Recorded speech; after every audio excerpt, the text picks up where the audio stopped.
Yo, what's going on, everyone? Welcome back to Bleacher Takes. It's Hey. Tim and your boy Nate here.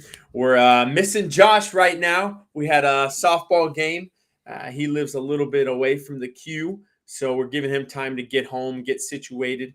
So it's just going to be me and Nate, the prettier of the three of us on screen, talking with you. Don't mind the hair. Like we said, we did just have softball, so we're all showered and cleaned up for stream. But you know, we're living life a little lazy now. We came off a pretty big dub. We're not gonna talk about the ending score, but we Oh, I want to talk didn't about the put. inning score. Oh, you do. I Let's would get say into this. I don't remember what it was. I think it was like I 20, 23 20 to 2. something like that. Yeah, we had the 20 after three rule, so we kind of went off a little bit offensively. I do want to brag, and I am going to bring this up again when Josh gets in here. Of the three of us, after game one, I have the highest batting average. But we're not going to dwell too long on that. But anyways, Let's it's go been a two for good three. night. Yeah, 2 for 3. Which technically you were on base all 4 times, but 2 of them are errors. Yeah. Well, the third one was hit hard. That fourth one should have been caught, but Yeah, the third one it was hit hard, but it's catchable. I mean, he it's should have caught catchable. it. Yeah. Yeah. So it's definitely not like Josh's fielder's choice. Okay. Trying to Yeah. argue that. Yeah, he went two Yeah. for four. He's trying to argue with us, We won't but we won't refer to him on our MLB stream. That's for sure. After that yeah, comment. no joke. Yeah, I didn't. Uh, We're not going to go too far into that, but we're feeling high on life right now, coming off a mm-hmm. win. The Yankees, as I'm repping right here, have the best record in baseball again. Still, Playing well. um, playing well, 22-8. And we'll kind of get to. We have a little bit. We're going to talk about baseball here in just a little Some bit. some close games going on But we right got now. some games. Yeah, some crazy games. The Celtics and Bucks. It's a 2-point game. 14 seconds to go. It looks like Giannis is going to the line. He's And he got a is bleeding out of his eye. Yeah. cut right here, just right below the eyebrow. So let's see if he can sink these. He's not a great free throw shooter by any means. He's I think he missing shoots one. I'm about. calling it. I think he shoots about 70%. Man, Marcus Smart's green hair, Brand. Oh, sank the first one. Mm. Live reactions here. Bleacher takes. We're doing the play-by-play.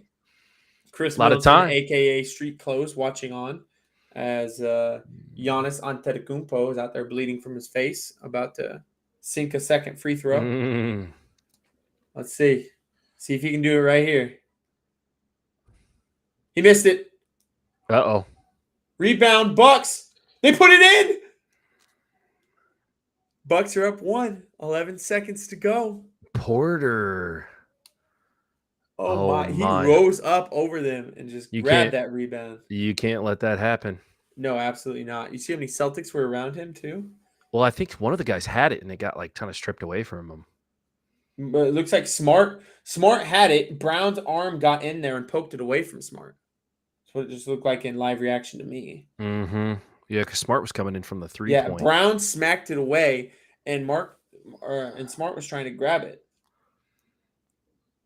Oh Wow, my. And he this just game is rose up and crazy. put that in there. Wow. Got some other close games going on too in the hockey world. My Rangers are leading 4-3 late in the third period. 4 minutes left. 4 minutes to go. Tie See if they game can and hold on. Panthers and Capitals too. Panthers Capitals at the end of the second tie game, like you said. Yes. Let's see who's got goals in this game. Let's see. Oshie has a goal for the Capitals. Oh my! It started 3-0 in favor of Washington. Panthers scored 3 straight to tie it back up. We'll get into that here in just a minute.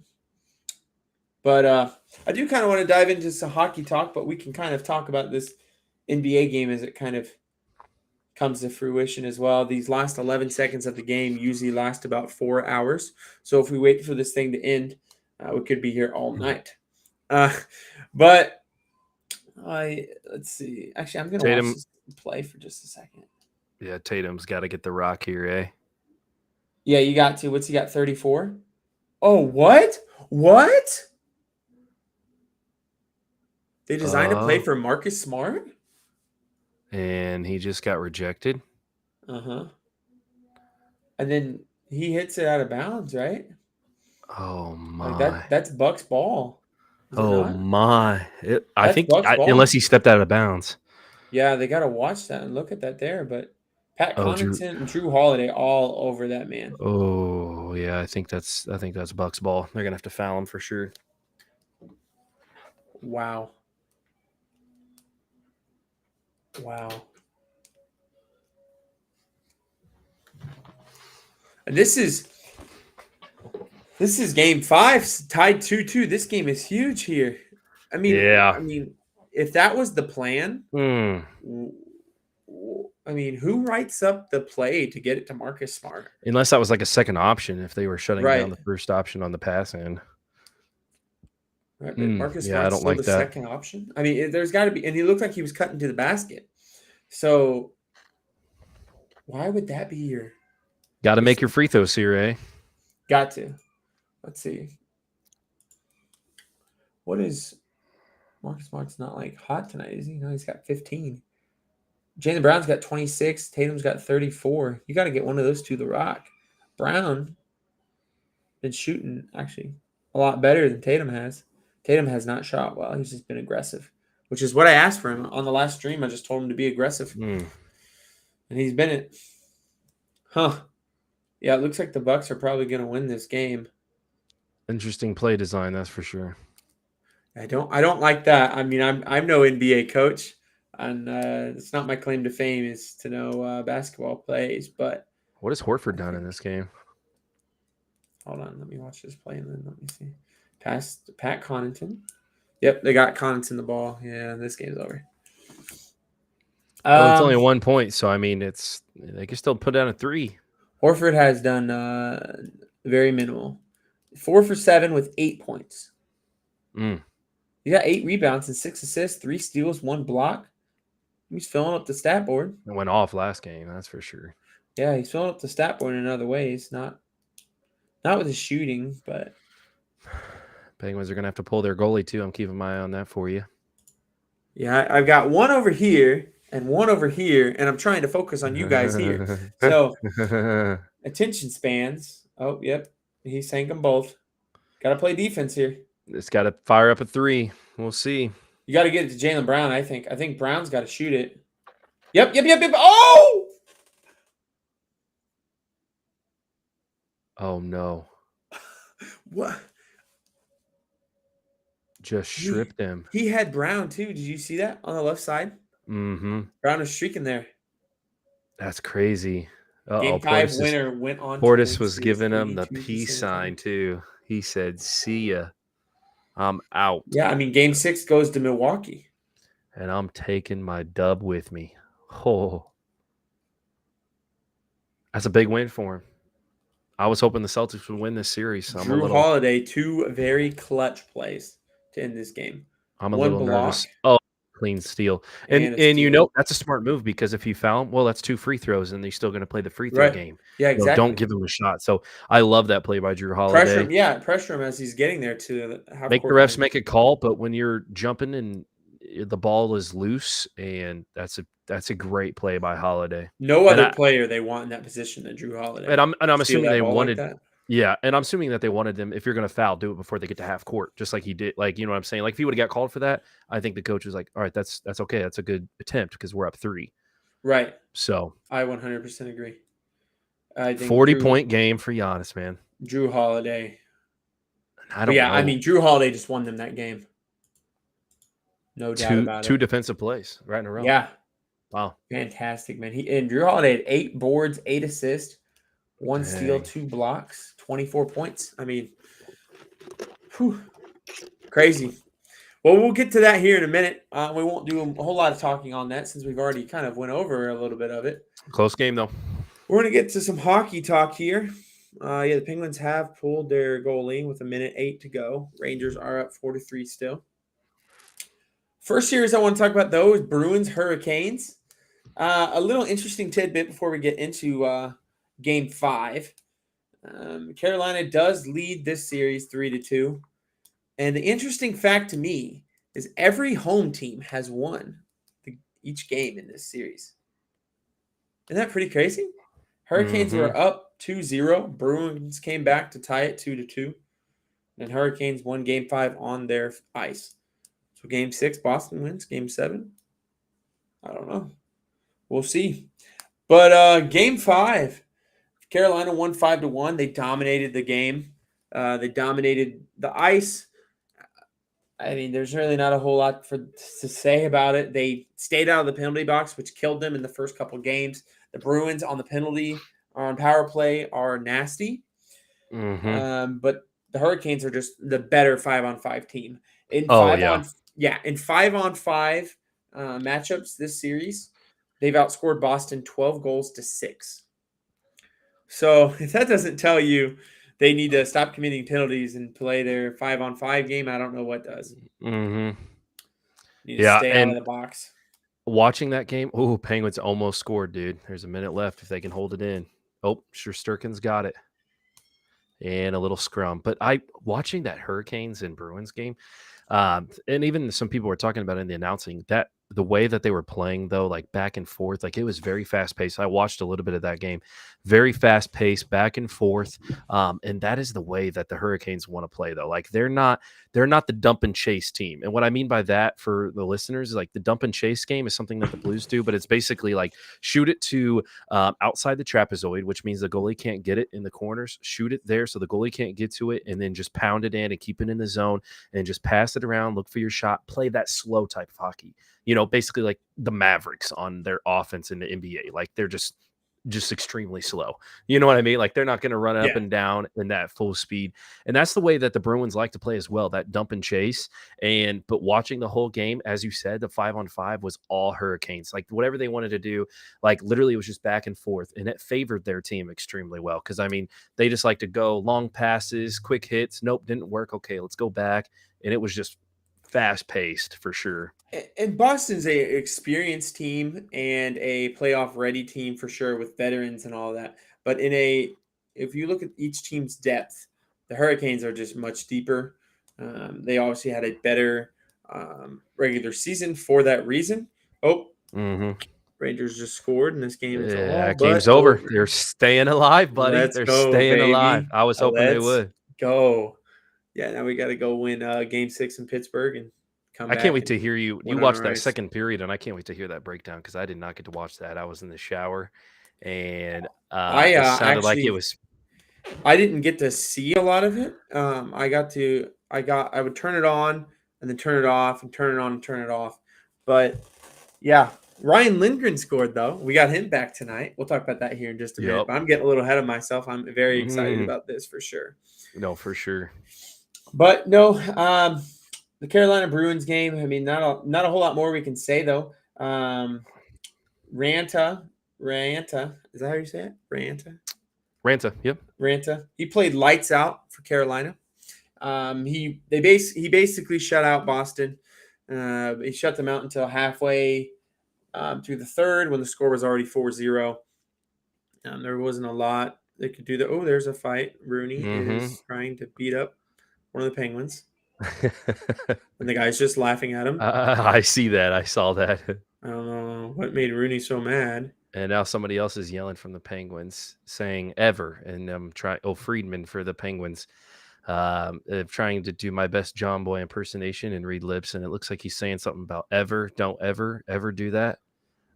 So maybe somebody touched him or maybe talked about his family. And he's saying, don't ever do that again. Or maybe they're talking about winning.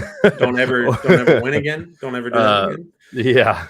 Or the gloves are coming off for that man. So the Penguins are looking a little down right now, but the Rangers are riding high and they're going back to Pittsburgh. If they can win that, you have a shot at for sure a 3-game streak for sure. Well, yeah, Pittsburgh is just their crowd is in our head, and if we can win in Game 6, we're going to win Game 7, in my opinion. But we'll see. But yeah, to wrap up this Bruins Hurricanes, sorry, we're getting a little off topic here. Brad Marchand was finally silenced. That whole line was. Yeah. But I kept talking about Brad being the Catalyst. Reasons the Bruins were even in this series. He had 0 points and he only had 4 shots on goal. He actually, I don't know if you saw, Nate, but he actually had a really good scoring chance in this game. I think And I did see that. they just made a really nice defensive play, and the goalie made a nice stop. I thought for sure. It was almost a breakaway chance. And that guy in a breakaway, about as scary as it comes in the NHL. But Hurricanes won Game 5 decisively, going to Game 6 to Boston, where if history serves us right, the Bruins are going to win that game. But we shall see. Lightning's Maple Leafs. This is fun series. Probably my favorite series to watch. Even outside of the Rangers series, I loved watching the Rangers tonight, but they have been getting killed in their other games. So this has really been my favorite series to watch. Toronto won 4-2 in this game. They lead the series 3-2. This is the epitome of back and forth, back and forth, back and forth. This whole series has just been going. Toronto wins, Tampa wins. Toronto, 4-3. Tampa. 4-3 was Toronto. the score. Was it 4-3? It was 4-3. And it was 2-0 Lightning. It started off. Yep. Yeah. So, Tampa Bay started off with 2 goals from their 2 biggest stars, Victor Hedman and Steven Stamkos. And it made Toronto very nervous. Yeah, and honestly, watching I saw a little bit of the game, and the Leafs just didn't really get rattled. When you get outscored like that to start the game from the team's 2 best players, a lot of times you can kind of give up. But they didn't. The Leafs scored the next 3 goals, and they just kept chipping away. McDonough for the Lightning tied the game up, which set up the dramatic 3-3 showdown going in the third period. And none other than your boy Austin Matthews. Him and Mitch Marner. Can I just say for a minute, you and I talked about this probably a week ago, maybe last Wednesday, maybe, about how they need to keep Bunting on that line with Marner and Matthews. The rookie Michael Bunting. Yeah, I think that they figured that out. They played him a lot with them this game. Bunting played up with Marner and Matthews, and they created a lot of scoring chances between them. And that play, man, when they scored that game-winning goal, I don't know if you saw it, but it was very pretty. Marner went up for a shot, but he really wasn't trying to shoot it. He was passing it off Vasilevsky's pad. For the rebound, yeah. Right to Matthews, and Matthews could have shot that thing blind and made it. Yeah. There was so much net there. So it was just a nice play. Those 2 play so well together. And that's what they need. Great move. Right. The Leafs just need to get those 2 the puck and watch them go. When those 2 are together, really good things happen, obviously. It's awesome to watch Matthews with the puck, man. Absolutely insane. I like And I think Marner doesn't get as much credit either. Like, Matthews is very, very good, obviously, probably the best player in the National Hockey League. But we all know that. We just kind of expect that from him. Marner's nasty, and he sets up Matthews for some of the nastiest plays. And that one right there is just, exhibit A of it. He just set him up. Matthews scored. Yep, the Leafs actually lost their previous, I think, 5 postseason series. Like, they've had difficulties. And as soon as that 2-0 lead, like, you could tell Toronto, that stadium, sucked it out and was like, here we go again. Like, our playoff. And I think it was 6 years, because they've had Marner, Nylander, Morgan Riley, Matthews for those last previous 5 series where they lost 2. So I think everybody was a little beat, but I did see one thing. It talked about Jason Spezza, who is a guy who's playing in his 19th year of hockey, a vet, and basically said, they asked Matthews, what happened? And he said, well, he's a vet, and he got everybody into the room. They called him Spetz. They're like, Spetz got everybody into the room, and he said some stuff. And I don't know what he said, and I probably don't want to know, but the main message was, we got to go out there and get this back and, play like we've never played before. I read that too. Yeah. Isn't Tavares their captain? John Tavares, yes. And he scored his first power play goal, which he was on the Islanders for a long time, and he's a very good hockey player. And he's getting older now, but I mean, he's he's a very good hockey player, and he scored his first, I think, power play, they said, or playoff, but it might have been postseason power play for that team ever. And he's been on that power play line for a while. So that was a really thing to get that monkey off of his back for sure. They were talking about that. Yeah, I saw that he was very appreciative of the pep talk they received from the 19-year vet. Yep. It really energized them and really turned the tide of the game, really. But yeah, the Lightning need to show up at home in Game 6. They're the back-to-back champs, so they're trying to defend, their honor, trying to defend it. But I do think that the Maple Leafs are probably this year the more talented team, but it's not by much. The Lightning are very nasty, and they're obviously two-time champs for a reason. But they've won 2 in a row. There's nothing.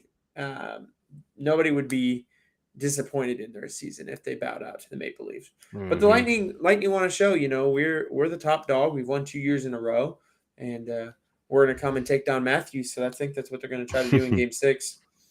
Our next series, I think someone's pretty excited to talk about this one. The Blues and the Wild. Nate, how are you feeling? I'm feeling fantastic. I'm repping my Blues today, as you can tell, and I'm repping Bennington. I feel like it's just such a huge story.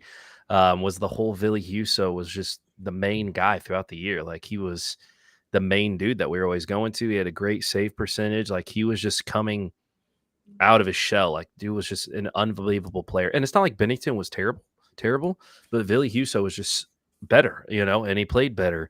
And Bennington was working through some things, and he didn't have a great year last year. Not the Bennington-esque type year, but we'll never forget the 2019 run. Obviously, dude was just absolutely amazing and won us the Stanley Cup, because offense was not near as good as it was this year.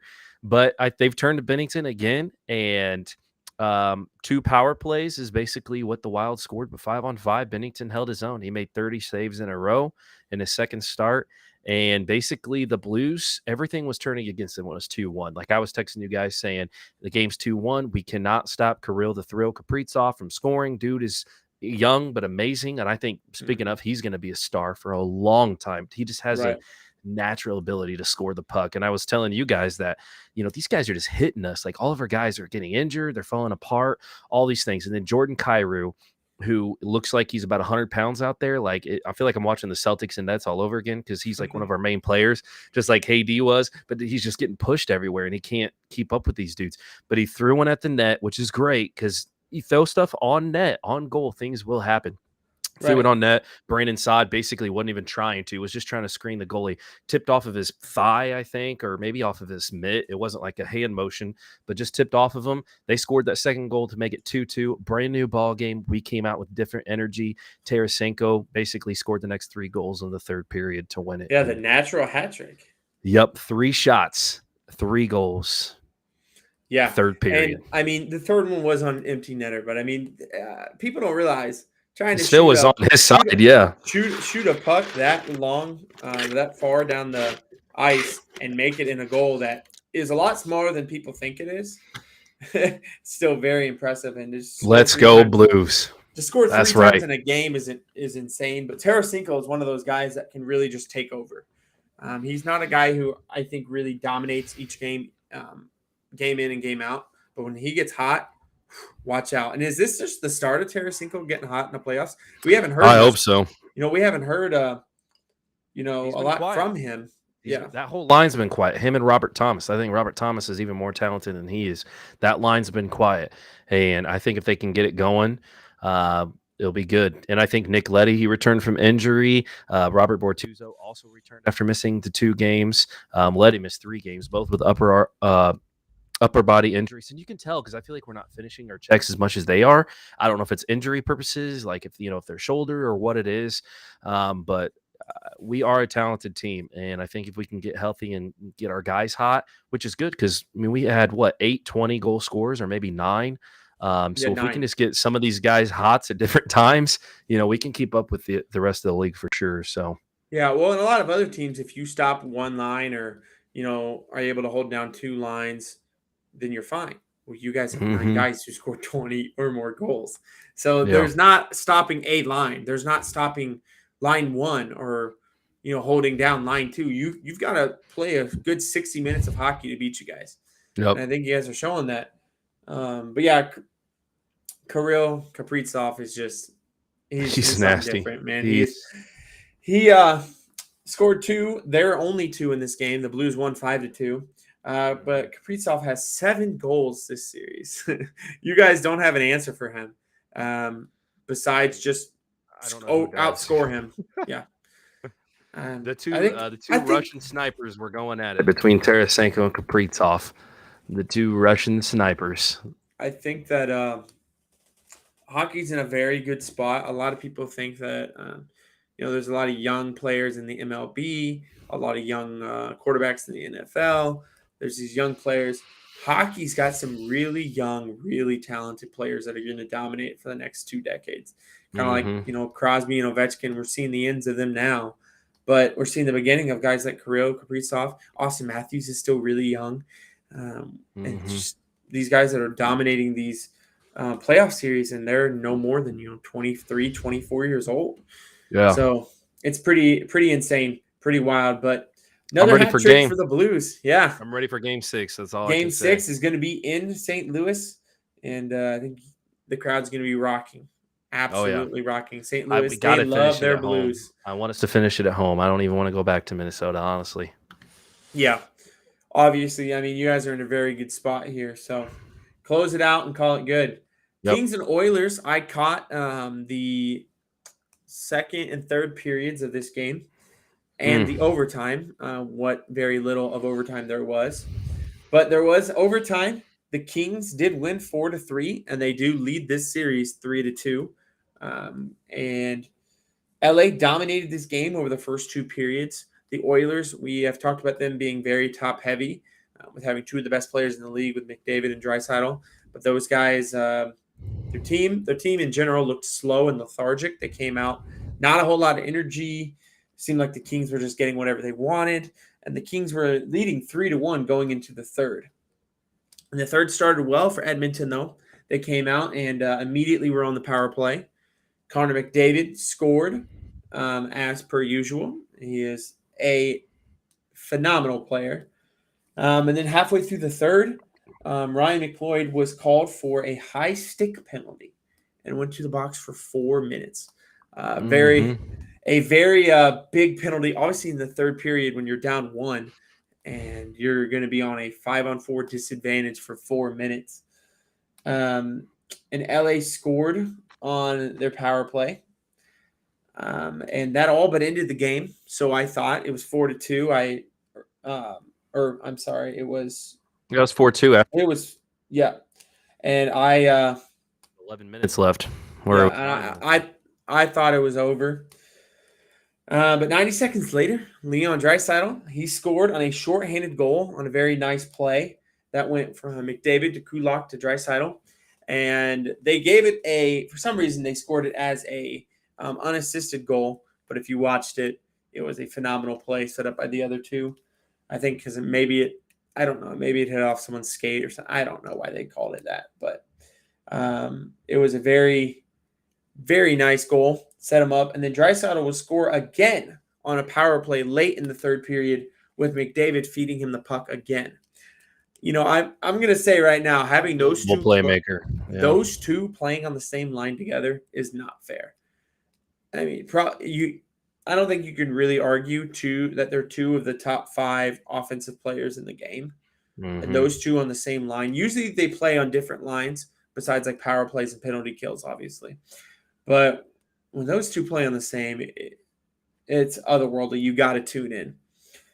And I thought, they had all the momentum going into overtime, and they get into overtime, and not even 90 seconds in, Adrian Kiffey won the game on a breakaway goal. Yeah, breaks away, gets close. Great move. Does a little switch over, backhand, pop, boom. His leg is what they were saying. If you saw, he stuck out his leg because a stick was coming to poke check him, and he stuck out his leg and was literally protecting it with his whole body. And the guy went and hit him right in the shin guard, and he was able to just shield it and then put it right around Mike Smith. It was nasty. Very nasty goal. I mean, Yeah, it was beautiful. And no I think wonder the we did. Oilers know well, the next two games, they're going to have to come out a lot stronger in the first period. They're getting outscored in the first periods of this whole series, and they have to Mhm. come out. And that's what they said. They cannot play from behind the whole game like they're doing. The Kings have nothing to lose. Nobody picked them to win. A lot of people are saying like this is a huge upset that is going on right now because nobody really would thought. I mean, obviously the Capitals and Panthers, that one's kind of been back and forth and it's kind of surprised a lot of people. But nobody really thought that the Kings would be in this with the Oilers. I mean, they just Right. have the pieces, but the Kings have nothing to lose. They got good young talent. And then also a big news for the Oilers is that they're going to have to play the next game without Darnell Nurse. I don't know if you saw, but he did headbutt a Kings forward, I Philip saw Denault, that. in Game 5. So he's been suspended one game. So that's going to That's be a big big. They're blow. going to have to start out hot and without him. I Hmm. mean, I have trust in McDavid and Drysdale, and I think they can do it. I think they can come back and, Yep. It's really just gonna have to show the leadership on that team. A lot of times, and I don't know anything about their locker room, but a lot of times with teams that have a couple stars like that, the team doesn't always play the hardest, doesn't always hustle the most, just because they mhm. kind of rely on those guys being able to do whatever they want, whenever they want. Um, and it's just the playoffs, though. The best of the best are in here. That's not going to work. It's not going to work to win a playoff series. So that's going to be something to watch for sure. Next series, though, Penguins Rangers. The Rangers just tied it up, as we talked about. We covered that a little bit. Rangers just Mm. won Game 5, and I mean, I couldn't be happier with the game. I mean, there was some things that we did that did scare me. Obviously, the Penguins did get out to a 2-0 lead. Jake Gunsel scored again. Can't stand that guy. Hate him. Unless you're watching, I love you. But he's scored 6 goals in this series. That was his 6th goal. And then later on in the game, he scored goal number 7. So he is our Kaprizov, if you will, for this. And he is absolutely just all over us all the time. That whole line is him and Brian Rust and really Sidney Crosby. But Crosby got hurt in this game. They didn't really release much. So we got to watch that and see what his availability is going to be. But that would be huge for the Rangers. I obviously want to play them with Sidney Crosby. I would like to play each team at full strength and let the best team win. And obviously, Crosby's their best player. And so while I would rather play with them with Crosby, I mean, there's only so much we can do. I hope he's not hurt. Yeah. But we'll just kind of see. Maybe they took him out because they're up 3-1. They have they had the luxury of being able to take him out and just see what they could do. They obviously lost, but we'll get to that. We'll cover that as it comes out. But we scored the next 3 goals after being down 2-0. But this is something that the Rangers have always done. We get down and we come back. We don't let it get in our heads. And Adam Fox scored. My favorite player on the Rangers. I absolutely love Adam Fox. He is our field general. He is one of the best two-way players in the game. Alexis Lafreniere scored as well, scored 90 seconds later. We kept scoring in about 90-second intervals. I saw that. That was crazy. Yeah, Adam Fox scored 90 seconds later. Alexis Lafreniere tied it. And then almost 90 seconds later, Jacob Trouba tied it, who is not really a offensive-minded player. But right place, right time, made a right goal. Anybody can score in hockey, obviously, and he was just in the right place, right time. So we went up 3-2, and just to crush our hearts, just a mere 13 seconds later, here comes Jake Gunsel again, 7th goal of the series, tied it up. I about flew through my iPhone screen because second of the game too. I wanted to drop my gloves and fight him for scoring again. Can't stand that guy. And then we go into the third period, and about 3 minutes in, Hedel scores for us on the power play. Great move. Great shot, too. Great move. Great setup, too. Vetrano and Lafreniere setting him up there. And then we just held on. Ryan Lindgren scores with 15 seconds left in the game and an empty netter, unassisted. And we win 5-3. I don't really want to talk about Game 4 Game 4 was not a great game for us. We looked overwhelmed. Igor got rattled by the Pittsburgh crowd, and that's something I do want to watch for Game 6. Game 6, I really want to see how Igor handles the Responds, Pittsburgh yeah. crowd. I assume we're going to start him. We've started him every game. They've pulled him, but when it seems like it might be too late, I could see an argument for them to start Gorgiev in this game. I don't think they're going to do it. I think that Gerard Gallant has the utmost praise and utmost faith in Igor. But it's something to watch for. Igor has been rattled by the Pittsburgh crowd. They kept chanting Igor, Yeah, they Igor, were trying to annoy and him, then they took him out of the game, and they started chanting "We want Igor," and so I think they they're were trying to getting in get in his his head, head. Yeah, and I think it was working. He's still a young goalie. Igor's not very old, so he can be rattled. But I think that when he plays at the best of his abilities, he's locked down. Game 1, game 2 performances for sure. Right. I mean, And I the put him Rangers up there when they got to play better in front of him. For sure. His defense really let him down. But I think, when you give up 2, 3, 4 goals, you're obviously going to get rattled, even if, 2 or 3 of them weren't your fault. Not a whole lot he could do on some of those. Our defense just, gave up on him and kind of left him out to die. And he did. They pulled him and he got rattled. But we'll see. I think Game 6 he's going to respond. I was hoping he would in Game 4, but we'll see. He got a win back under his belt, and interested to see what Game 6 brings. Capitals and Panthers. This game, let's see. This game here is Close still game. going. 5 minutes to go in the third period. The Panthers did score. It was tied 3-3, like we reported, going into the third period. And Carter Verhaeghe, is that how you say that? Verhaeghe? He scored. Man, some of these names, man. But Verhaeghe, I'm learning. Verhaeghe did score. Put them up 4-3. It's the second goal of the game. Yeah. He's got 5 in the series.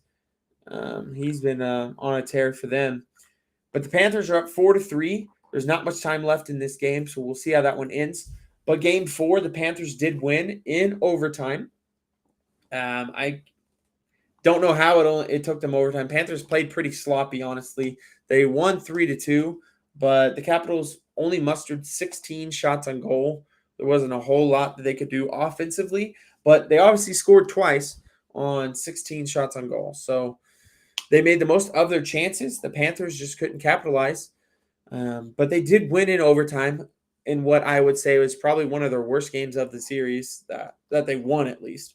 Panthers did not look good, and the Capitals kind of looked worse. So it was a pretty sloppy game. This series has been very exciting to watch. It's been a lot of fun for me to watch. But that game was not real great. But this game looks like it's pretty intense. The hits, Washington has 45 hits in this game. And Florida's got 37 shots on goal. Not a whole lot of penalty minutes, though. And they were saying the Florida really needed to break out in their power play because they don't have a power play goal tonight either. They're still, I don't know how many power plays they've had tonight. I don't see that in front of me, but I do know that they were 0 for 13 coming into this game. It looks like they have had 3 power plays probably. Well, there's 6 penalty minutes for Washington, so I don't know for sure. So it probably that would make sense. Unless there's one double minor, 4-on-4 or something. You know what I mean? Let's see. Power play percentages. They're 0 for 3 tonight. Florida is. So they can still score 5 on 5. They're a great team. The problem that they had to get through the Capitals was just the physical play of the Capitals in their zone. But after they did out dominate the Capitals in that 3-2 overtime win, even though it was a close game. They outshot them. They had more shots on goals. Like they held more time. They were advantage in their time of possession.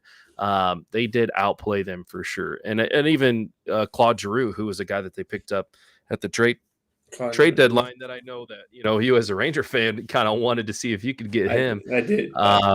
said that they're in great position, that they're starting to have a little bit more fun. That playoff hockey is stressful. It's exciting, but hey, you lose, you come back.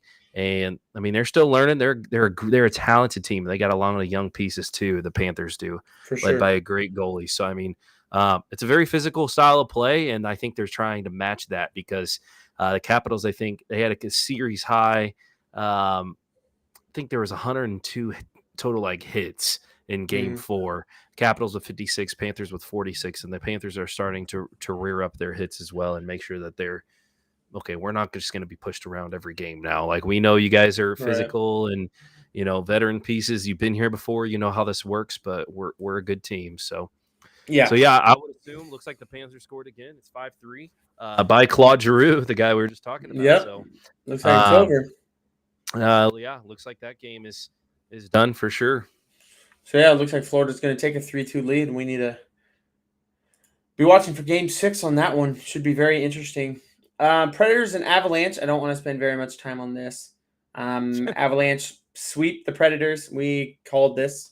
Said it's the only non-competitive series of the playoffs. Avalanche won 5-3. It was kind of close, but the Predators were overmatched. Just had far less talent. Not a whole lot we can say. Nobody in their right mind picked the Predators to win this match, win this series at all. Nobody really picked them to do much because when you face a team like the Avalanche, there's not a whole lot you can do, especially when you're the lowest overall seed playing the highest overall seed. Now, Yeah. it can happen in hockey, but these two, the matchup coming in did not look good at all.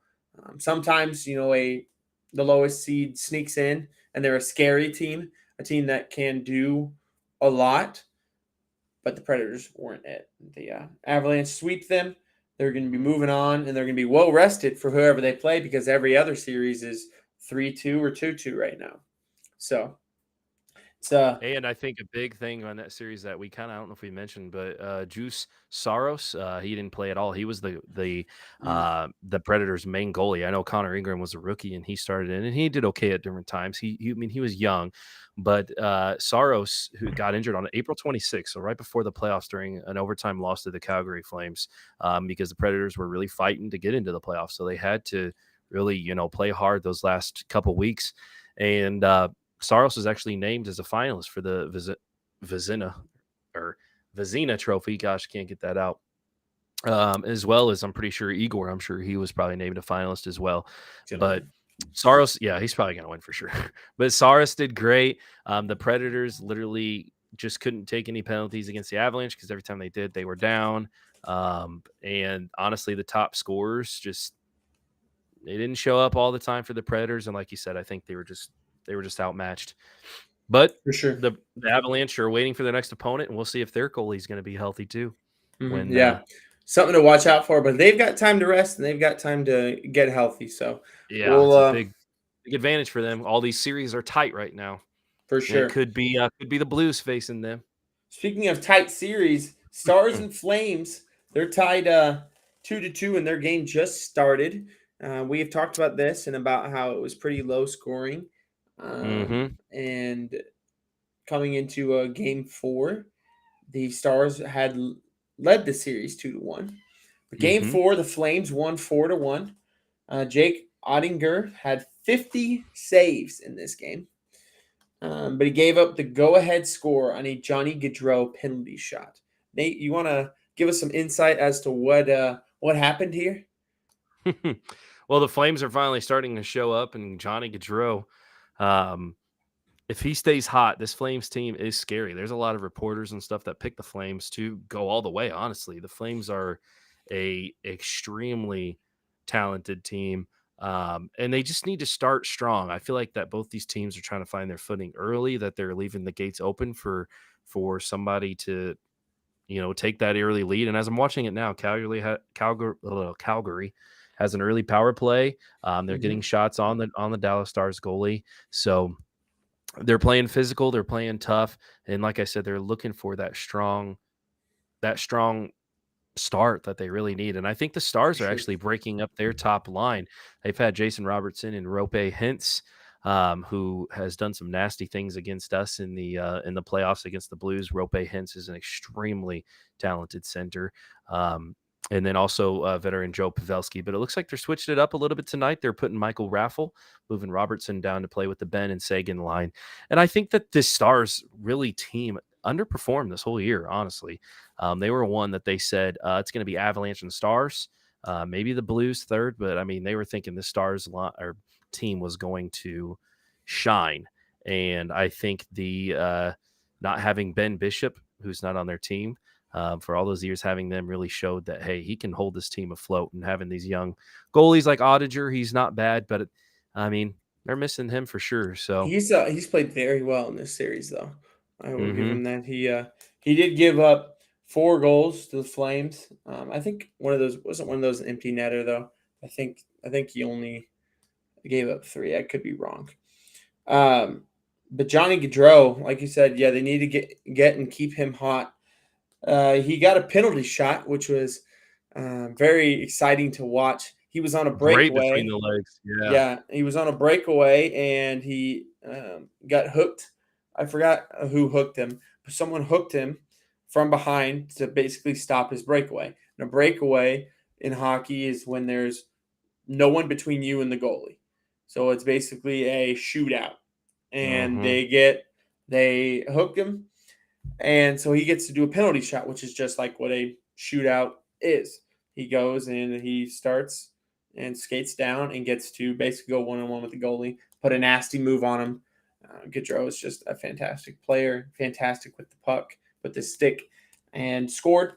And they won. Game 5 starting right now, though, and looks like 0-0. Like you said, though, the Flames do have an early power play, and I think that if they can just stay aggressive with it, the Stars are going to make those penalties and have seemed a little bit more sloppy, and just force them to make those and play good on special teams. I think they can win. One thing cool I wanted to say, then we can move on to the next one. But Ottinger, he has played well. He is young, and this is definitely new territory. And he was actually the 4th goalie on the depth chart to start the year. Ben Bishop actually did have to retire in December. Like I said, he's not on their team anymore due to injuries. Braden Holtby, who was on the Capitals for a long time, he's somebody that's been really good in the playoffs for the Capitals. He won when the Capitals won the Stanley Cup. He had an injury back in March. Then they had Anton Khudobin, who had an injury and had to have surgery in January. So he's the 4th man on the depth chart, and he's given the Stars a shot, honestly. And yeah, who would have thought? Yeah, he really played very well in the first 3 games. Game 4, I mean, he still had 50 saves in that game. So he's playing pretty lights out, just not getting a whole lot of offense from the Stars. So they need to do something about that. They need to show out in this game and really try to get their offense going, because there's not a whole lot more that he can do in the net that he hasn't already done, obviously.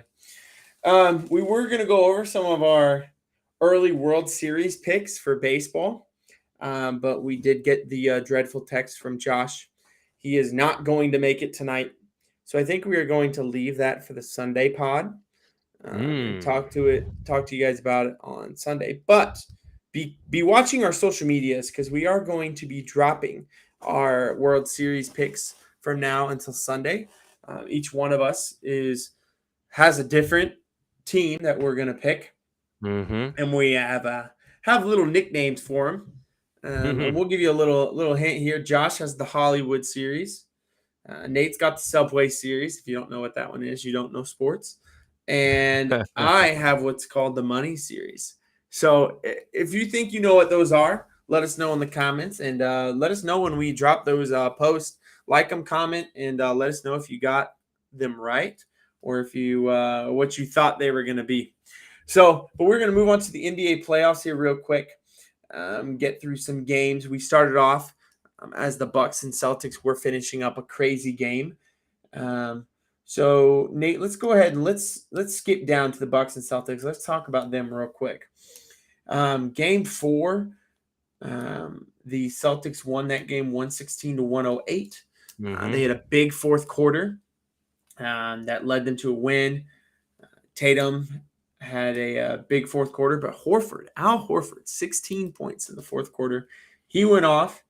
The Celtics as a team shot 16 for 19 in the fourth quarter. They literally could not miss. Mm. And Tatum and Horford both ended with 30 points. Jaylen Brown and Marcus Smart added 18 each. And the Bucks couldn't overcome a poor shooting night. They had a poor shooting night from Drew Holiday, who went 5 for 22 from the field.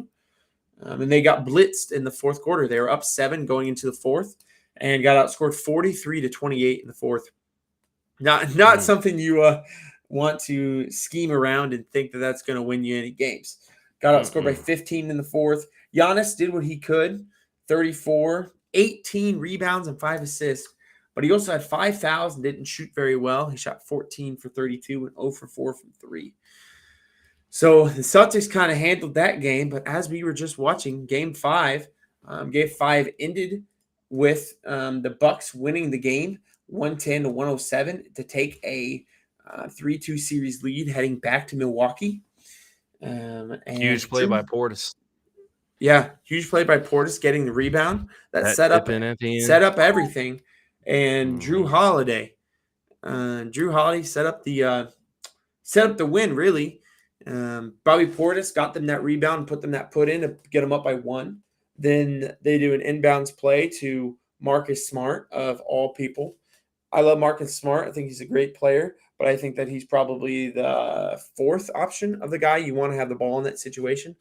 Yeah, I don't know who drew up that play unless it was just that he was open, they went forward, and yeah, and it looked like they were looking for other things there, and maybe that was just the safe option. They couldn't get a 5-second violation, so they had to pass it in. But he got stuffed on a layup attempt. He got stuffed by Drew Holiday, and then Drew Holiday throws the ball out of bounds off of Smart. A very smart play. And Holiday then, as they get the ball back, the Bucks do. They pass it to Pat Connaughton. He hits 2 free throws. And then the Celtics have about 10 seconds to try to get a 3. Smart comes up with the ball. He's driving down the court. He's got Jaylen Brown streaking down the left sideline. He's going to get it to him.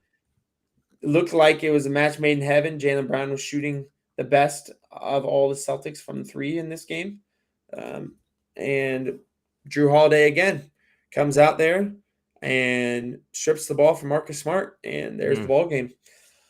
Giannis ended with 40 points in this game, 11 rebounds, 3 assists. He did have 7 turnovers, though. So something you need to kind of watch for there. I mean, he dropped 40 points, but he was only +7 on the plus or minus, probably because of those turnovers. Drew Holiday played a very good game, but did shoot very poorly again. Shot 9 for 24. Just a lot of missed opportunities there. A lot of buckets. He hits a couple more of those, and he doesn't have to make those defensive plays. So it's a good thing he made those plays. He had 24. Portis had 14 off the bench, 15 rebounds off the bench. Bobby Portis played 28 minutes and had 15 rebounds, including 7 offensive rebounds. And Bobby Portis isn't like the biggest guy on the court. I mean, he's tall, but he's not. I believe, I could be wrong, but I think both Brook Lopez and Giannis are taller than him. I know Giannis is. I think Lopez is as well. And for the Celtics, they don't really have a whole lot of really tall guys, but Tice is taller than him for sure. And he just goes up there and grabs a rebound every time. 15 rebounds. Pretty insane. Yeah. So you got any thoughts on this series? I mean, we kind of all picked the Celtics, but looks like the Bucks are showing that they're here to stay, that they're not a one-year wonder as a team, that they have the best player in the sport. Yeah, I think a big key person was also Drew Holiday. And he made a big 3 to tie the game. The Celtics were up 14, I think, in the fourth quarter, and I think at one point in the fourth quarter, and I think they ended the game on 11-2 run, I think is what they said the Bucks ended the game in. And we saw 2 of Tatum's free throws. So basically the Bucks really came back, and maybe it appeared that it was going in the Celtics' favor, but this is a big heartbreaker for the Celtics. And I think this is one that they should have had, and it fell right out of their grasp. And I think Drew Holiday played outstanding on both sides of the floor.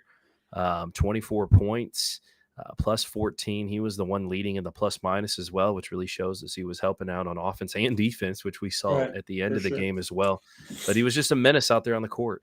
And he went 9 for 24, which isn't great, but I mean, when you do have Giannis, who is the best player in the playoffs right now, everybody would agree with me on that, I'm sure. Um, just performing that, hey, if you have a couple other guys from these Bucks from their reserves show up and help out, and make some shots here and there, give us some Mhm. points. The Bucks are scary, and they're still the Milwaukee Bucks. They're still the defending champs, and I don't know if Middleton's going to be coming back soon or not. We don't know, but uh, and then, hey, Giannis has got his brother out there on the bench. He doesn't enter the game, but hey, when you got family over there cheering you on, there's no other It fan looked out there. good omen. Yeah, for sure. I always forget about him, and it cracks me up when I see Thanasis out there. I think that's his name, Yeah, he's like Thanasis. looks like off-brand Giannis. But actually, Giannis looked like off-brand Giannis. Giannis is much better looking than Giannis is, but apparently didn't get as great basketball ability.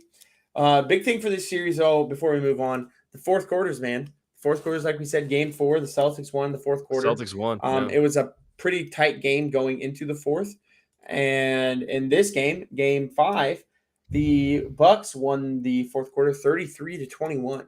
So whoever wins the fourth, which is pretty easy to say, but whoever wins the fourth looks like they're going to win the game. The Celtics were leading this game going into the fourth, but it kind of which team's got the most energy, which team is clicking at the right time heading into the fourth quarter, because that looks like the team that's going to win. Our next series, we're going to talk a little East, West. So we got 76ers and Heat. Interesting tidbit for this. Heat are up 3-2, and every home team has won in this series as well. So anytime you're on their home court, they have won. And Miami Yeah. won this game very, very, very easily, it looked like. Oh, It yeah. looked like Miami just did whatever they wanted and could do whatever they wanted, and there was no consequences for those actions. Philly got out-rebounded 46-36. Philly shot 36% from the field, 28% from deep. That is not a winning combination for sure. And they got ran out of the gym, getting outscored 39-19 in the fourth quarter. Yeah. And I mean, the game wasn't particularly close before that. They were down 15 going into the fourth. And then they just made it worse by getting outscored by 20 and losing the game by 35. So not a good effort there. Harden and Embiid were both a minus 29 on the plus or minus in this game. And that's something that I like to look at, because it doesn't tell the whole story, but it shows a lot of your overall impact in a game. You can score 30 points all you want, but if you're a defensive liability, you're not really helping your team. You're kind of a stopgap. You're kind of just a guy filling minutes. And they both were minus 29 in this game. I really expected Embiid to go off, because before this game, they did learn that Nikola Jokic is going to win the MVP. And I figured Embiid would kind of play ticked off, hoping that he would have won the MVP. But it was just a horrible game. Miami blitzed them. Miami made them look stupid, ran them out, and they were in control all 4 quarters. Every starter was in double digits for the Heat, and Tyler Hero and Oladipo dropped 10 and 13 off the bench. They just had scoring from everywhere, and I believe Jimmy Butler was their leading scorer, and he only had about 24 points, I think. So it's not like they had anybody truly go off. They just were the better team and were getting any shots that they wanted at any time. I think the Heat's defense was phenomenal, and they shut him down. And I mean, even Embiid, dude's got to be playing through some pain. For sure. He's not as physical on the inside as he could be. He doesn't look 100%, obviously. But I think the Heat really showed their defense and how they can switch, and how Bam Adebayo, he was getting through everything, like those screens and stuff. He was doing a fantastic job on Embiid, and they were basically just allowing them to shoot from the outside, and they just weren't doing it. I think it says the Sixers 85 points came on 92 possessions, which is their fourth worst offensive game of the season out of 93 total games. So they had a very, very tough going. And then it also was saying that that the Heat weren't fouling the Sixers as well. They weren't allowing them to get to the job. They were staying in front of them, preventing the driver from getting all the way to the rim, shifting their feet, and they weren't committing penalties because we know James Harden loves to drive and he loves to get those calls, slow the game down, get to the line, and shoot about 30 free throws. And that's a winning brand of basketball for Harden. He loves that. Sure, yeah. But he's just not getting those calls, and the Heat were playing a great brand of defense for sure. So yeah, I don't know. I really wanted Josh to be in here for this conversation because he flipped the tide on this game and was thinking that the 76ers were going to win this series. Yeah. And Nate, you said Heat in 6. And I said, yeah, I think the Heat are still going to win. I think they're the better team. But it is interesting to see every home team has won every game. So will Philly win game 6? I guess we'll see. But after that performance, I don't know. I think the Heat are just going to close them out. Yeah, I wasn't going for that. I mean, I know I get what he's saying that, hey, they best player back like that go into consideration. And I know games 3 and 4 went totally towards the 76ers way. Like I get that, but the Heat just shot dreadful from the 3-point line. Games 3 and 4, they just did not shoot from the 3-point line well at all, and they started making their shots. Duncan Robinson, he only went 1 for 3, but he's a guy out there that you got to cover. He showed up. He actually played some minutes in game 5 now. And then Tyler Hero, he was a little cold, but there's some other guys that stepped up. PJ Tucker, little corner specialist, he was stepping up as well, nailing some shots. And I think Max Strus, he took the most. He was 4 for 10. But still, like, those guys were showing up and shooting close to 40% from your threes. And that's a big thing. If you look at who's shooting the most threes and making the most threes, that's usually a big factor, since a lot of people use the 3 ball. Right. Oh, and obviously, quick math, 3 is more than 2. So If you make more 3s than the other team, you have a really good chance of winning. I think the Warriors kind of showed us that, and Miami Heat are just much better team. I think much deeper. They play a better brand of basketball. And I think that they've got this series down on lock. I think they're going to win game 6, but I would not be surprised if they didn't. But I do think that the series is going to be Heat for sure. Yeah, not changing my pick there at all. I'm not changing mine either. I think, yeah. Another series that I find very interesting, the Mavericks and the Suns. We all kind of counted the Mavericks out. Besides you had the Mavericks winning this series. But after the first 2 games, it looked like the Mavericks were kind of dead on water. They're kind of just done, cooked. But again, in this series, every home team has won the game. So Suns won the first 2, Mavs won the next 2, and Suns won game 5. This one was a blowout. It was blowout night, apparently, in the NBA. 110-80. Phoenix wins by 30. Yeah, pretty insane. It was a close game at halftime, as Phoenix led 49-46. But the Suns blew it open in the third. They outscored the Mavs 33-14. They pulled away for good. Booker scored 12 points in the third quarter by himself. And the Mavs, they matched him with 12 turnovers in the third quarter. To have 12 turnovers in a game is, probably about average, a little bit high. 12 turnovers in a quarter is absolutely insane. They looked awful in that quarter. Booker finished with 28 points. Ayton added 20. Bridges had 14. Luka played okay. He didn't shoot very well, but he still dropped the most points on the team. Jalen Brunson played pretty well with him too. But the rest of the team, I have in all caps, dumpster fire.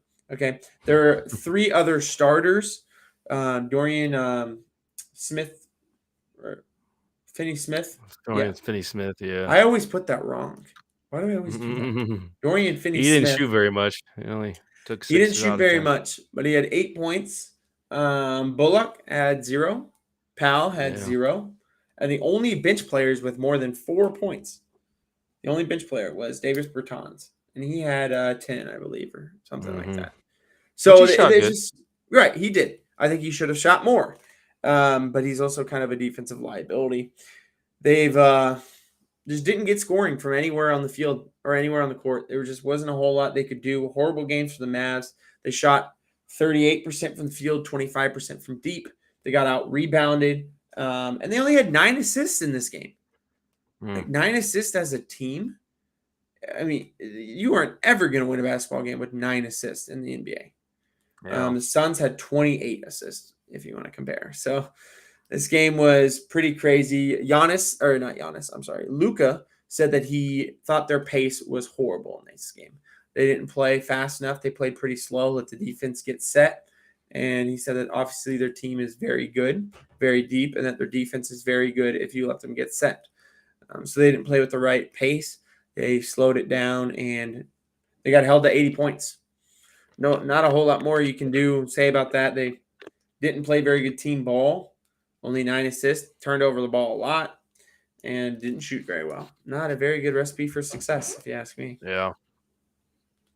So, I don't know. I mean, are you still feeling like the Mavs can come back and win this? I don't know. I mean, their 3-point people are just gonna have to show up. They're just gonna have to play solid defense and not let the Suns. I mean, the first half wasn't bad. I mean, it was back and forth. Really, Right. that third quarter last game, the Suns just came out on fire. We Blitzed couldn't them. stop them. Yeah, just flat out blitzed us, and then It's like I said, they had 12 turnovers in that quarter. How do knocked you the air expect? right out of us. Yeah. Yeah, it's insane. And it was rough. And I've seen Doncic do some great things, and I mean, we know he's a great player, and it's probably just time for the Mavericks to know. I mean, they've tried to get him help. We know the whole KP thing. You were sad to see KP go, but KP kind of turned into nothing with the Doncic, and it was Yeah. like, okay, they tried to do things for him, but we know Jalen Brunson is probably not a number 2. Like, he's not there yet. Right. He's a great Sure. player. He's a great role player. He really is, but he's not a number 2, and they got to get a number 2 And to compete on some of these teams. they've really got to find either a big or a bigger wing player to play alongside of him. Because even if Brunson is a very good player, he's a point guard. Brunson, and you can play Doncic at the 2, but you Hmm. need a small forward, power forward guy who can score at ease and kind of spread the floor and let Doncic do a lot of the things that he can do, obviously, or a big, because obviously having another guard isn't going to help them. Luka and Brunson aren't exactly great defensive players, and they kind of play small anyway.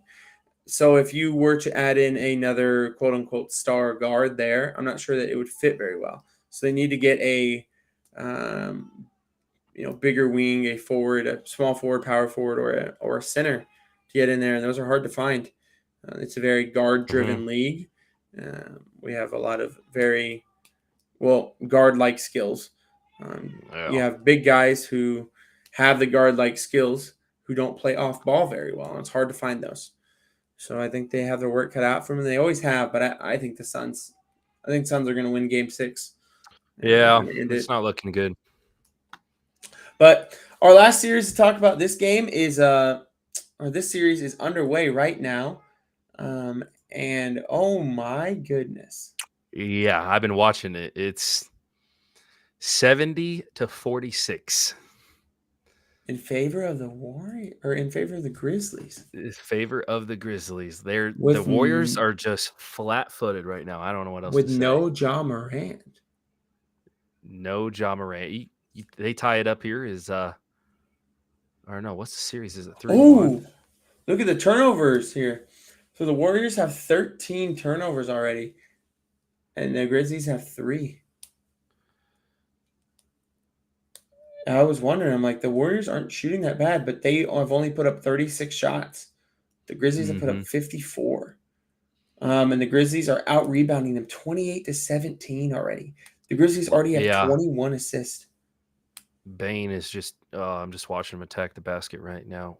Mm-hmm. Yeah, Well, the him, offense. Jaren Jackson, and Tyus Jones are all going off. Steven Adams has 5 offensive rebounds. Brandon Clark has 4. Triple J has 2. I mean, they got 12 already in this. Yeah, To the Warriors. Clark's got 2. 11 off the bench, and Melton's got 10. They're just blitzing them right now, which is not really how I expected this to go. And we all know Mm-mm. the Warriors can turn it on in the second half, so I wouldn't call this game over by No. any shot. No, But but when you have 17 more shot attempts than the opposing team, you're probably going to have more points too. You know what I 10, mean? 10 less turnovers and getting out rebounded that big. I mean, And you got 10 more free throws. I mean, if that it's crazy. continues, I mean, this game's going to be quite the blowout. Game 4 was one of the most exciting games um, in this series, which is saying something because this series has been very exciting. It was 101-98 in favor of Golden State. Golden State Warriors are up 3-1 in this series, but like you Mhm. said, the Grizzlies are making a statement and trying to make the series 3-2. Make it interesting. A big fourth quarter win though. Another game, big fourth quarter win, game 4. It was a sloppy game. Both teams shot horribly. 9 for 35 from 3 for Memphis, 9 for 37 for Golden State. Score was 41-38 at halftime. Mm. The Grizzlies are trying to get that total score in the first half. They have 73 right now, and both teams scored a total of 79 in the first half of this game. So quite the different game here. The Warriors had 11 turnovers in the first half and started 0 for 15 from 3. But Curry closed this game with 8 points in the last 36 seconds off free throws. And Draymond came up clutch with a block on Triple J to seal the win. I wanted Josh to be in here because he already told us that was a foul by Draymond Green. I think it was too, honestly. Yeah, It was a lot of and contact. in that time, I mean, it's bang bang play, and kind of got to look at that, I think. But yeah, it looked like it for sure. But it was clutch, no matter what. I mean, you can't let them make that shot there for sure. So Curry had 32, 5, and 8, but he shot 10 for 25 and 4 for 14 from 3. Clay shot pretty bad, and Poole shot not very well either. The Grizzlies shot pretty poorly and didn't play very well in Jaw's absence, but it was a close game. Very exciting. Towards the end, the Warriors just hit a bunch of free throws and called it good. One thing, though, I do want to talk about before we wrap up the NBA and wrap up the show, your guy Dylan Brooks came back, and you would Mhm. think that he was the biggest villain. It sounded like he was, the Joker going to play in Gotham City. Every time he touched the ball, he was booed. Anytime he showed his face, he was booed. He only had 12 points. He shot 5 for 19 and 2 for 9 from 3. He missed a couple big threes at the end that they Mm, really didn't need. And his shot mm. doesn't always look pretty, but he can score. He's actually dealing with a little hammy issue. He's on the bench right now. He drove to the bucket and started grabbing his thigh. So I don't know what that means, but In you his know, defense, though, he did shoot. He did miss some of those big threes. I will say that. But he was the only Grizzly that scored in the last 2.5 minutes of the game. Nobody else could mhm. get open, could get buckets, and so he just kind of took ownership. He did hit the three that did make it 101-98, but it was a Yeah. garbage time three that he just kind of threw up there. Hmm. But I He think it missed. was I think it was good. one before it that he really missed that. I think it was a Hmm. tie game, and the Warriors came back and answered, and I really wanted that to fall, and I think he just shot it a little long, if I remember. But I think the Grizzlies are playing hard. They got nothing to lose. Their main stars out probably for the rest of the playoffs, is what we're hearing. Yeah, Um, the big blow. and But they did play it's very well without him in the regular season. But this isn't the regular season. This is the playoffs, and you got to really show up in the playoffs with your best players, and they got to play well. I do want to go mm, over this game that's live right now before we hop off here. It's almost halftime. It's from what I'm showing 77-50 right now. Klay Thompson though minus 25, Steph Curry minus 23 on the plus or minus right now. hmm, Those two on the court together are getting absolutely blitzed. Curry has got 14 points and Klay has 17, but that's why I like plus or minus. They have these points. They have 31 total combined points, but that goes into account with their plus or minus, and they're just getting blitzed on the court at the same time right now. Desmond Bane's got the highest of the game so far with a plus 26. That yeah, guy he's is been killing. He's a he's nasty shooter, man. he's their catalyst. I mean, Tyus Jones, even back in his college days, Tyus Jones was a very good like distributor of the basketball, a very good true point guard. Just Hmm. really passes very well. He's got 7 assists already. 77-50, and they're about to have the last shot, so they could make it 80-50 if put down a 3. Crazy. But Bane's really their catalyst. They got to get him going. He's the guy who I think can really step in that John Morant role. He's not as good as John Morant, obviously not as electric, but I do think that he's got the ability to take over a game. So we'll see. We'll see how the rest of this game goes. Guys, keep it in tune. It looks like the Grizzlies are heading to halftime 77-50. And this Stars and Flames game looks like it's still 0-0, but Dallas is on a power play. A lot of exciting sports going on. A lot of stuff going on in the baseball world. Go check that out. We're going to talk some baseball on Sunday. For all you baseball lovers, we're going to get into it. We're going to talk a little bit deeper into it, hopefully, on Sunday. But we appreciate you guys joining us on your Wednesday night. We're sorry you didn't get to see Josh. We're all upset, too. Make sure you comment at him and message him and tell him how much he's commenting right now. Oh, is he? Yeah. Tell him how much of a wuss that he was for not showing up.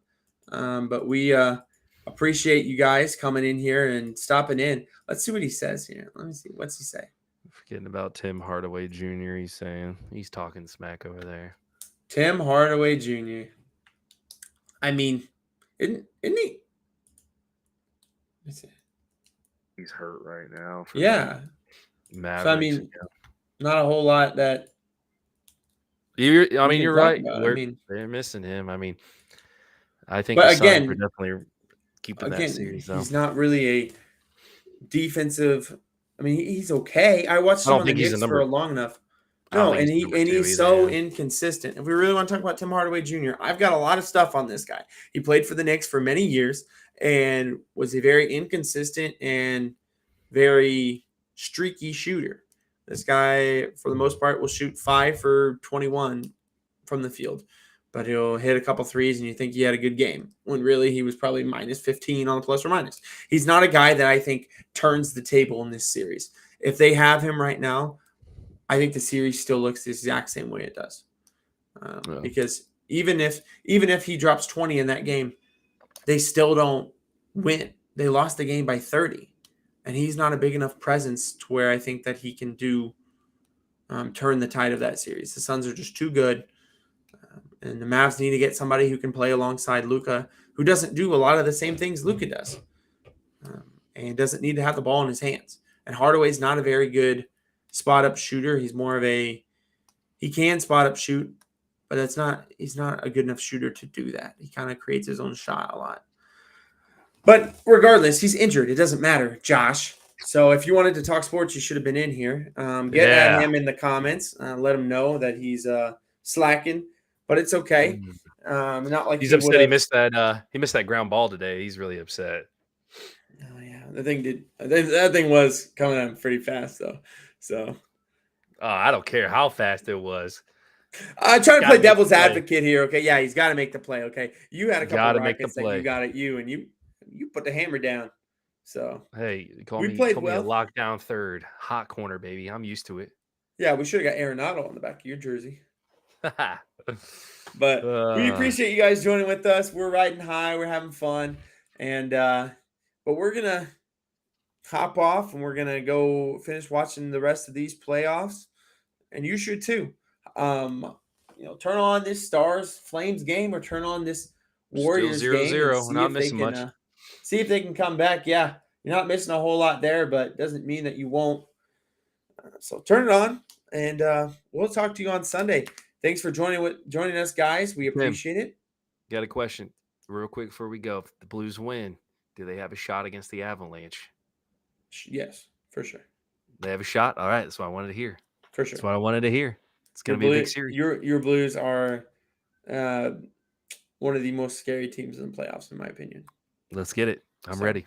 We'll see. We'll talk about it more here in a little bit. Maybe some of these playoffs matchups will be a little bit more set on Sunday, but we'll see. The way these playoffs are going, they're all going to go Game 7.